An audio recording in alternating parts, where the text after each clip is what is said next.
Shalom, Bapak Ibu Saudara. Kita meneruskan studi kristalisasi masih surat Efesus. Ini sudah yang ketiga dan kita mau coba lagi mendalami bagian yang dijanjikan bagi kita ya, yang ada dalam Kristus. Itu soalnya itu harta ya, kekayaan yang luar biasa. Hanya persoalannya harta yang adalah Kristus itu di dalam dimensi surgawi ya. Jadi Christ in you, the hope of glory. Artinya Kristus yang di dalam kita ini itu jelas adalah di dalam dimensi surgawi. Tapi itu justru harta yang sejati, itu adalah kemuliaan. Pengharapan akan kita mendapat kemuliaan itu. Karena ketika jatuh kita dalam dosa, yang hilang itu atau sangat berkurang itu adalah kemuliaan Tuhan. Jadi yang kita butuhkan ini adalah kemuliaan itu ya. Nah, mari dulu kita melihat ya. Baca dulu ya. Efesus 1 ayat 11 supaya kita bisa melihat ini ya, bahwa bagian yang dijanjikan bagi kita itu adanya atau kita dapatkan di dalam Kristus. Coba lihat, perhatikan ini ya, Paulus katakan, aku katakan di dalam Kristus, karena di dalam Dialah kami mendapat bagian yang dijanjikan.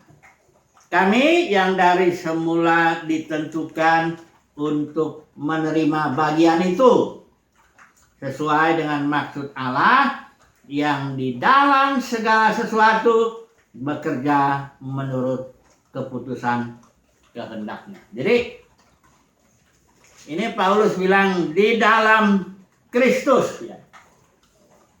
Dia mendapatkan bagian itu di dalam Kristus. Kita harus jelas dulu, bagian itu udah jelas ya, kita ulang-ulang, itu adalah roh ya. Roh yang berkata, yang dimaksud janji atau bagian atau waris dari Abraham itu sesuai Galatia 3 ayat 14 itu jelas, itu adalah Roh Kudus ya. Itulah bagian kita ya. Nah, jadi ini bisa dibilang nih berkat rohani ya, tapi yang sangat spesifik ya. Jelas ya. Bagian ini coba dulu saya baca lagi terus ya. Ayat yang ke-12, supaya kami yang sebelumnya telah menaruh harapan pada Kristus boleh menjadi puji-pujian bagi kemuliaannya. Di dalam Dia, maksudnya dalam Kristus, kamu juga, karena kamu telah mendengar firman kebenaran, yaitu Injil keselamatanmu. Di dalam Dia, di dalam Kristus juga, kamu juga, ketika kamu percaya, perhatikan nih, dimeteraikan dengan Roh Kudus yang dijanjikannya itu. Jadi bagian yang dijanjikan Tuhan itu adalah Roh Kudus ya. Nah, dikatakan ayat 14, Roh Kudus itu adalah jaminan bagian kita sampai kita memperoleh seluruhnya. Jadi gini, arabon istilah Yunani itu artinya panjat. Jadi DP, suatu bagian yang sebagian dulu dikasih, nanti ketika sudah waktunya kedatangan Tuhan baru dikasih seluruhnya. Jadi Roh Kudus yang kita dapatkan, bagian yang kita dapatkan sekarang ini di zaman ini hanya berupa DP, down payment ya, panjar ya. Jadi sebagian aja ya orang Roh Kudus itu memeteraikan kita. Itu makanya tanda perjanjian kita dengan El Elyon yang diperantara Yesus itu adalah Roh Kudus, tandanya, materainya ya. Nah, kita harus sadar bahwa itu baru sebagian. Roh Kudus diberikan kepada kita, ya. Nah, itu tapi masalahnya ini orang Kristen ini harus benar-benar mengalami pengalaman di dalam apa ya? Di dalam dimensi surgawi, karena begini. banyak orang juga hanya bicara Roh Kudus, tapi dia juga nggak merasakan itu alam-alam dimensi yang lain itu, dimensi surgawi itu. Coba dulu saya bicara dulu, menjelaskan dulu lah ya dimensi ini ya. Karena kalau jujur aja deh, kalau orang belum mengalami baptisan Roh Kudus, memang dia sekalipun dia mungkin teolog yang terkenal, dia enggak terbuka matanya, mata rohaninya terhadap suatu alam, suatu dimensi di mana tahta Tuhan berada. Jadi begini, coba dulu kita bicara dulu dengan masalah dimensi ya. Ini saya bedain dulu deh sekali lagi dengan definisi supaya orang bisa lebih jelas ya. Definisi itu misalnya pulau itu definisinya apa? Definisinya pulau itu adalah daratan yang dikelilingi seluruhnya oleh air. Ya, itu definisi atau batasan-batasan yang membuat kita mengerti pulau itu apa. Jadi, definisi pulau itu adalah daratan yang seluruhnya dikelilingi oleh air. Nah, itu dia pulau. Tapi dimensinya pulau itu dimensinya 3 dimensi ya, ruang ya. Karena pulau itu kan dia begini kan. Nah, itu ruang. Kalau 1 dimensi itu kan garis, kalau 2 dimensi itu kan itu bidang, kalau 3 dimensi itu ruang. Nah, jadi kita harus lihat ya dimensi yang saya mau bicarakan dimensi ini ya. Dimensi itu suatu realm ya. Yang agak sulit, jadi begini aja, saya jelasin dulu. Tuhan itu menciptakan 3 dimensi untuk mengungkapkan dirinya itulah ya. Dalam cerita kehidupan ini ada 3 dimensi. Pertama, dimensi yang kita tinggal sekarang, dimensi jasmani. Kalau ilmuwan bilangnya dimensi alam, dimensi alam semesta ini dimensi ruang dan waktu. 3 dimensi, ruang ya, tapi ada waktu, karena waktu juga Tuhan ciptakan masuk dalam 1 dimensi ini, dimensi jasmani alam semesta. Kemudian Tuhan juga menciptakan dimensi yang lebih tinggi, yang namanya dimensi surgawi. Disitulah Tuhan meletakkan tahtanya, disitulah malaikat-malaikat apa semuanya, iblis roh jahat juga dia hidup di alam itu, ya. Jadi itu adalah dimensi surgawi ya. Ini yang sedang kita bicarakan ini, Kristus yang dimaksud itu adanya di alam itu. Oke, nanti Tuhan yang berikan ciptakan lagi dimensi yang di bawah itu, yaitu dimensi di bawah bumi. Kalau kita Wahyu itu dibilang dimensi alam di bawah bumi ya. Nah, itu dimensi di mana setelah orang mati dia masuk ke dimensi itu. Ya kita nggak tahu juga bagaimana. Tapi yang jelas ini tiga dimensi ini suatu jenis suatu kehidupan, ya, suatu dunia yang nyata, yang real. Kalau kita udah masuk ke situ, hanya kan kita belum masuk ke situ. Kita baru lahir udah di dimensi alam semesta ini, kita belum pernah. Apalagi kalau dimensinya Elohim itu dimensi kekal, itu belum ada seorang pun. Makanya Alkitab bilang tak ada seorang pun yang bisa melihat Tuhan. Karena dia adanya di dimensi Elohim, yaitu kekal. Kadang-kadang orang kan mencampurkan ya antara waktu dengan kekal. Ini soal beda banget ini. Waktu itu adalah yang diciptakan, ada awalnya, ada akhirnya. Sementara kekal itu suatu dimensi Elohim, di mana sebenarnya kekal itu adalah Elohim. Itu dimensi Elohim yang tidak seorang pun belum bisa melihat ya. Udah tahu itu, dia Elohim ini menciptakan 3 dimensi, menaruh tahtanya di dimensi Elohim, di dimensi surgawi. Itu beda dengan dimensi kekal ya. Jangan salah, jadi jangan pikir bahwa Tuhan tinggal di sorga. Bukan.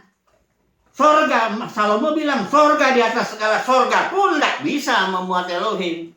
Sorga itu dimensi ciptaan, sama seperti alam semesta ini diciptakan juga. Tuhan nggak tinggal di alam semesta.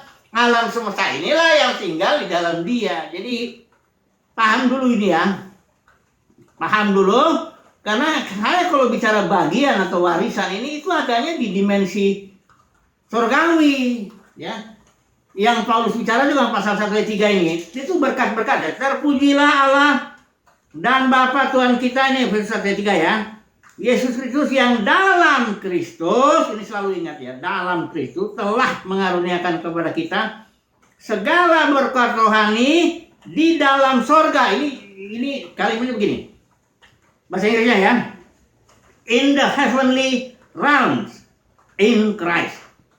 Jadi di dalam dimensi sorgawi dalam Kristus. Itulah bagian berkat rohani itu, ya. Jadi ini karena jarang orang membicarakan berkat rohani, jadi kebanyakan dibicarakan berkat yang jasmani. Itu makanya agak susah, tapi saya tetap mencoba begitu ya. Nah, memang untuk melihat berkat rohani ini, itu makanya doa Paulus itu, lihat doanya tuh enggak doa minta yang ini itu yang jasmani. Kita sudah bahas kemarin ya. Yang pertama diminta roh hikmat dan wahyu. Ya, hikmat dan wahyu itu membuat ini roh ya. Ingat ya, spirit. Bukan pengetahuan. Lain lagi, orang bisa aja ngerti S1, sekolah teologi S1, S2, S3, enggak dapat roh hikmat, wahyu itu beda, itu adanya di alam yang beda. Kita perlu minta itu roh hikmat dan wahyu supaya mengenal, dikatakan di sini Elohim dengan benar. Karena bisa aja kita seperti Ayub. Banyak orang Kristen kayak Ayub, mengenal Tuhan dari kata orang. Kata pendeta Tuhan itu baik. Oh ya. Kata pendeta itu Tuhan itu memberkati. Oh ya. Jadi kata orang enggak melihat, enggak dibukakan. Makanya di doa Paulus dia berdoa Tuhan supaya jemaat mendapat roh hikmat dan wahyu untuk mengenal. Ya. Kemudian didoakan lagi mata hatinya terang. Perhatikan di sini. Mata hatimu terang. Agar apa? Agar mengerti pengharapan apakah yang terkandung dalam panggilannya. Maksudnya betapa kayanya kemuliaan bagian yang ditentukannya bagi orang-orang kudus. Jadi untuk mengerti itu, ini harta sorgawi ya, Kristus itu. Ini nggak bisa di ngertiin dengan akal ini, enggak. Orang harus dibukakan mata hatimu terang. Ini maksudnya mata hati, mata batin. Ini perkara-perkara yang saya bicarakan ini perkara-perkara spiritual, bukan di alam jasmani. Ya, saya sedang bicara harta yang di alam apa? Surgawi. Ya, bukan yang di alam jasmani. Walaupun nanti dia memberi efek ya kepada kehidupan jasmani. Coba kita lihat ya. Ini kemudian berikutnya ini dikatakan di sini ayat 19. Harta itu berbentuk kuasa. Kekayaan Kristus itu kuasa bagi kita yang percaya. Kekuatan kuasa itu sama dengan ketika kuasa itu membangkitkan Yesus dari antara orang mati dan mendudukan dia di sebelah kanannya di sorga. Ini jauh lebih tinggi dari segala pemerintah, penguasa, kekuasaan, kerajaan, dan sebagainya. Jadi saudara lihat ini, harta ya, atau kekayaan Kristus, atau kuasa ya. Ini dahsyat sekali. Kenapa dahsyat? Karena itulah kuasa itulah yang membangkitkan Yesus yang mati itu di kayu salib. Dengan Yesus mati itu dia dengan Yesus bangkit itu dia mengalahkan kuasa maut yang adalah upah dosa itu. Jadi itulah kuasanya yang menjadi bagian kita. Coba bayangkan lagi. Kita menjadi orang yang sangat artinya, bahkan dikatakan di sini ayat 22, dan segala sesuatu telah diletakkannya di bawah kaki Kristus dan dia telah diberikannya kepada jemaat sebagai kepala dari segala yang ada. Jadi Yesus yang kuasanya yang hebat itu yang bekerja dalam diri Yesus, yang membuat Yesus bangkit duduk sebelah kanan Bapa. Segala otoritas kuasa itu sudah dibawanya. Nah, Kristus yang itu kepala tersambung dengan kita ini sebagai tubuh. Semuanya di alam spiritual ya. Jadi otomatis kita ini berada kita ini ada di posisi di atas segala sesuatu. Makanya kita berani bilang segala sesuatu ditaklukkan kepada kaki manusia.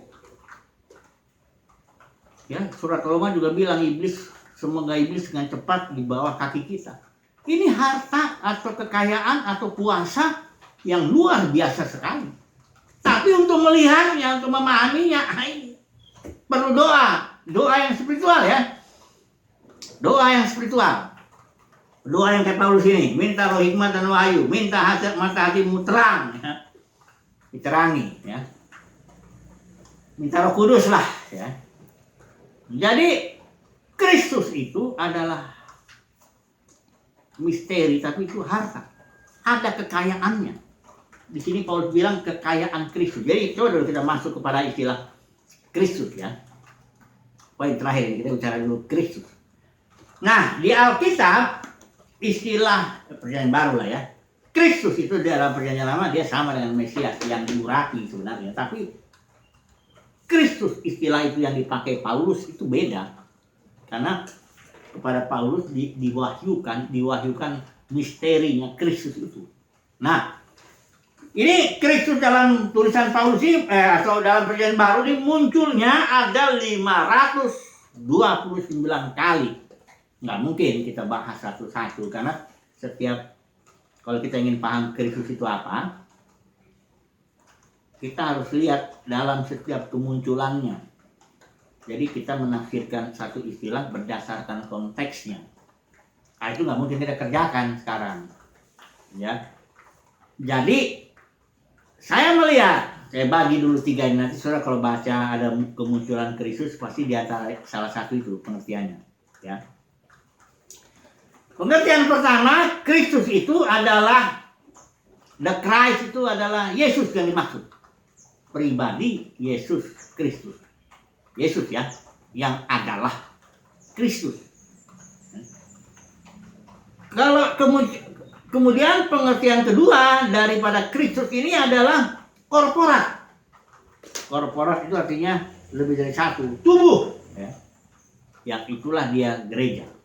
Jadi kalau ada kalimat nanti di Efesus sendiri dia munculnya istilah Kristus ada 47 kali.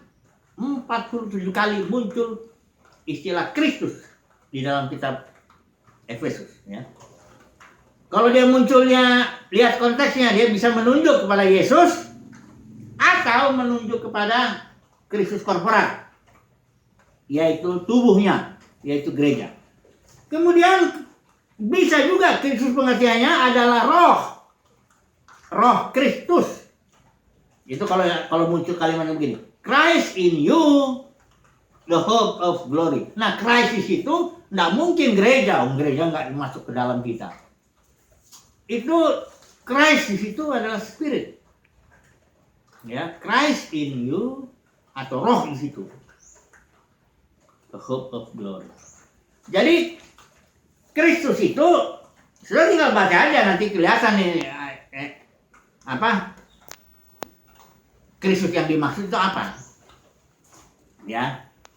Nah, kalau sekarang kita masuk dulu sebelum ambil kesimpulan ya, kita ulangin dulu misteri Kristus ya. Misteri Kristus ini yang dibicarakan Paulus di sini adalah bangsa-bangsa bukan Yahudi dengan bangsa Yahudi disatukan. Karena tembok pemisahnya udah dihancurkan oleh salib. Disatukan menjadi satu manusia baru ya, dijadikan satu tubuh yang adalah tubuh Kristus. Itu misterinya ya. Tapi pengertiannya misteri Kristus bukan gereja saja. Karena misteri Kristus ini kekayaannya ada ya, saya bilang tadi. Jadi bisa juga dia pengertiannya roh, spirit ya. Jadi ya sampai situ dulu lah ya sampai situ dulu. Coba dulu kita aplikasikan lah ya. Karena bicara Kristus ini adalah bicara sesuatu bagian warisan yang adanya di alam di dimensi spiritual ya. Coba dulu lah ya kita sedikit aplikasikan ya. Yang jelas Kristus itu adalah bagian kita itu yang kita dapat dalam Kristus ya. Bagian itu spirit harta rohani ya. itu bisa berbentuk dari kita bilang kuasa yang membangkitkan Yesus, mendudukkan sebelah kanan, kayak gitulah. Kemudian di situ kekayaan Kristus juga ada. Betapa di sini Paulus bilang betapa dalamnya tinggi, nanti kita bahas itu doanya itu. Dalamnya, tingginya, lebarnya, apa semuanya kasih Kristus dan dapat memahaminya. Itu bagian kita juga itu. Nanti kita baca itu ya. Jadi intinya Kristus itu harta bagi kita. Ngefeknya ke dalam dunia ini, ya kita nggak terlalu ngejar harta di dunia ini. Yang seperlunya aja lah Tuhan berikan itu. Dan juga badannya begini, cari dahulu Kristus itu, harta itu yang spiritual. Nanti yang lain nggak dibilang harus kejar ngotot itu enggak. Yang lain nanti ditambahkan. Itu soal makan, minum, pakaian konteksnya ya. Jadi efeknya, jadi kesimpulannya orang yang melihat ya, mulai melihat lah ya, kan ini kan bertumbuh ya, makin lihat kayak bayi itu kan tadinya waktu lahir dia nggak bisa melihat tuh bayi itu, bertumbuh makin lama makin dia melihat. Kayak kita juga begitu, secara rohani kita lahir kan bayi rohani, tapi lama-lama kan dia melihat. Semakin melihat harta rohani itu, Kristus itu, misterinya ini, kita semakin hidup tenang lah di muka bumi ini, nggak khawatir, nggak takut, nggak ngejar, nggak ngoyo, ya. nggak gimana ya dengan harta dunia ini ya. Kalaupun ada masalah, kita bisa tenang aja, sabarlah ya. Kita toh sudah di dunia ini toh, ya istilahnya kelihatan lah orang yang memang dibukakan ya, harta yang dia nggak juga cari-cari kemuliaan manusia kayak gimana ya. Memang nggak enak sih kalau dimaki orang, nggak enak. Yang enak tuh dipuji orang. Tapi orang yang sudah melihat harta rohaninya itu di dalam Kristus itu, ya dia nggak terlalu pengaruh lagi. Entah kamu dipuji ya biasa aja, mau dimaki atau dianggap sesat ya biasa aja, nggak terlalu apa. Jadi saya melihat kesimpulannya ini ya, bagi orang yang sudah dibukakan ya, mulai dibukakan lah kalimat ya, mengenai harta atau bagian dari orang-orang yang terpilih ini ya, kalau udah mulai melihat bagian itu, yaitu warisan kita itu Kristus itu ya, aduh rasanya mau bilang gimana lah, hidup itu tenang lah, nggak mungkin lah stroke karena stres ya, gelisah, enggak gitu lah. Itu tanda-tanda orang yang gelisah, stres, takut, apa itu tanda belum melihat ya, belum melihat harta apa bagian yang ditentukan bagi orang-orang kudus, belum lihat dia. Ya, semoga kita lah melihat itulah ya, supaya kita tenang lah hidup kita ya. Nggak perlu ada yang dikejar. Tak ada ungkapan takkan lari gunung dikejar ya. Kalau emang sudah berkat itu diuntukkan bagi kita, berkat jasmani maksudnya, pasti datang. Gak usah khawatir lah ya, tenang saja. Bagi yang belum nikah, sudah Tuhan siapkan lah ya, nggak usahlah kau terlalu ngoyo atau begini, tenang aja. Yang penting harta ini kita lihatlah, harta di dalam dimensi surgawi ini makin kita lihat begitu ya.